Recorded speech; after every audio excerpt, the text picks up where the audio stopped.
গাজওয়াত শব্দটা ইসলামী পরিভাষায় ব্যবহৃত হয় ওই সমস্ত যুদ্ধে যেখানে নবী রাসূল স্বয়ং অংশগ্রহণ করেছিলেন। আর হিন্দ মানে ভারত, এই দুটো শব্দ মিলে দাঁড়ায় হিন্দের যুদ্ধ। কিছু হাদিসে উল্লেখ করে ভবিষ্যতে মুসলমানরা হিন্দ বিজয় করবে, যেমন সুনান আল নাসাই এবং মুসনাদে আহমেদে একটা বর্ণনায় বলা হয়েছে, আমার উম্মতের একটা বাহিনী হিন্দের সঙ্গে যুদ্ধ করবে, আল্লাহ তাদের ক্ষমা করবেন। তবে ইসলামী স্কলারেরা অনেকেই বলেন যে এই হাদিসগুলোর সনদ দুর্বল এবং এগুলোকে ঐতিহাসিক ভাষ্য হিসেবে ধরা যায়, কিন্তু তা দিয়ে আধুনিক রাজনৈতিক সহিংসতার বৈধতা পাওয়া যায় না। 20 শতকের শুরু থেকে বিশেষ করে পাকিস্তানের রাষ্ট্রনীতিতে গাজওয়াতুল হিন্দ হয়ে ওঠে এক কল্পিত ধর্মীয় আদর্শ। অনেক সংগঠনই তাদের রাজনৈতিক প্রোপাগান্ডায় এই শব্দগুলো ব্যবহার করে বারবার, যেন ভারতের বিরুদ্ধে যে কোনো যুদ্ধ মানেই ইমানের লড়াই, এই ধারণা ব্যবহার করে রাষ্ট্রীয় সহিংসতা, সীমান্ত সন্ত্রাসকে বৈধতা দেওয়ার চেষ্টা করা হয়। আবার পাশাপাশি এই টার্মটাকে ধরেও ভারতের মুসলমানদের সন্দেহের চোখে দেখার সুযোগটাকে সৃষ্টি করা হয়।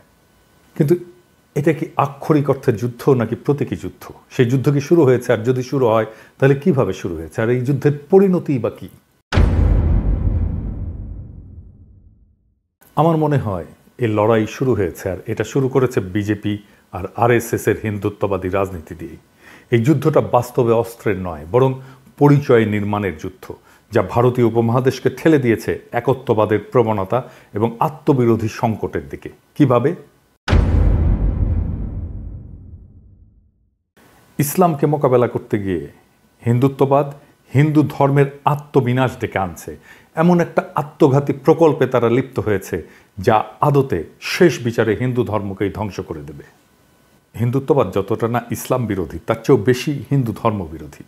কারণ ইসলামকে পরাস্ত করতে গিয়ে সে নিজেরই ধর্মকে এমন এক কাঠামোর ভেতরে বন্দী করতে চায় যা ইসলামিক তৌহিদ বা মনোথেইজমের ছায়া।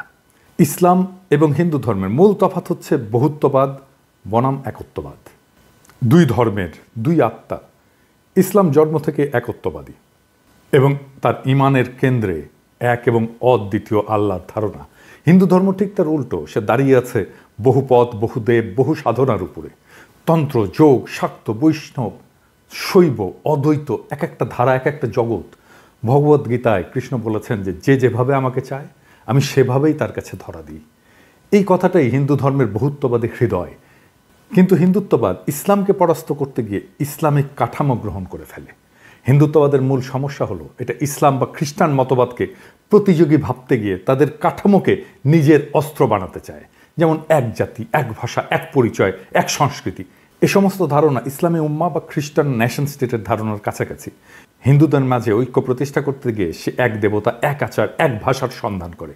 এই কারণেই সে নিজের ধ্বংস ডেকে আনে। কারণ হিন্দু ধর্ম কখনো ঐক্য দিয়ে টিকে ছিল না, টিকে ছিল সহাবস্থানে।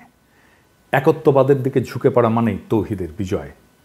যখন হিন্দুত্ববাদ ইসলামকে ফাইট করতে যায় তখন সে আসলে তৌহিদেরই জয় নিশ্চিত করে। সে মূর্তি পূজাকে তখন লজ্জা হিসেবে দেখতে শুরু করে, পৌরাণিকতাকে অস্বীকার করে, আত্মতত্ত্ব, রূপক, রসতত্ত্বকে সরিয়ে দেয়, বেদান্তের তম অসি এর বিপরীত তৈরি করে শুদ্ধ হিন্দু পরিচয়ের কাঠিন্য। এইভাবেই হিন্দুত্ববাদ বহুত্ববাদী আধ্যাত্মিকতাকে হত্যা করে, অর্থাৎ হিন্দু ধর্মকেই সে হত্যা করে। এভাবেই মোদি আত্মহননের পথে হিন্দুত্ববাদ দিয়ে হিন্দু ধর্মকে নিয়ে যাচ্ছে। এইভাবেই একদিন হিন্দুত্ববাদ যখন নিজের দেহে একক দেবতার ধর্ম নির্মাণ করবে তখন সে নিজেই আর হিন্দু থাকবে না, সে হয়ে উঠবে একটা হিন্দু নামধারী ইসলামী রাষ্ট্রীয় কাঠামোর ছায়া, যার মধ্যে থাকবে না সাধনার পথ, থাকবে না দেবদেবী উপাসনা, থাকবে না অবতার তত্ত্ব, থাকবে না উল্টো যুক্তি।